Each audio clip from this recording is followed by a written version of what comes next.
പണ്ടൊരിടത്ത് മുഹമ്മദ് ഫാത്തിമ എന്നീ ദമ്പതികൾ ജീവിച്ചിരുന്നു. അവർക്ക് 4 പെൺമക്കളായിരുന്നു ഉണ്ടായിരുന്നത്.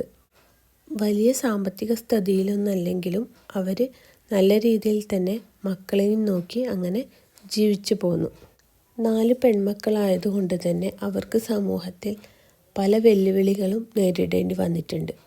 ചിലരുടെ പരിഹാസങ്ങളും കുത്തുവാക്കുകളും ചിലരുടെ മുള്ളുവെച്ച ചോദ്യങ്ങളും ഒക്കെ അവർ വല്ലാതെ വിഷമിപ്പിച്ചിരുന്നു.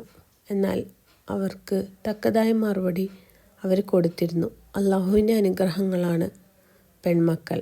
അവരെ നല്ല രീതിയിൽ വളർത്തി കല്യാണം കഴിപ്പിച്ചു വിട്ടാൽ ഞാനും ഫാത്തിമയും സ്വർഗത്തിലാണ്. ഇങ്ങനെയാണ് മുഹമ്മദ് എല്ലാവർക്കും മറുപടി കൊടുത്തിരുന്നത്.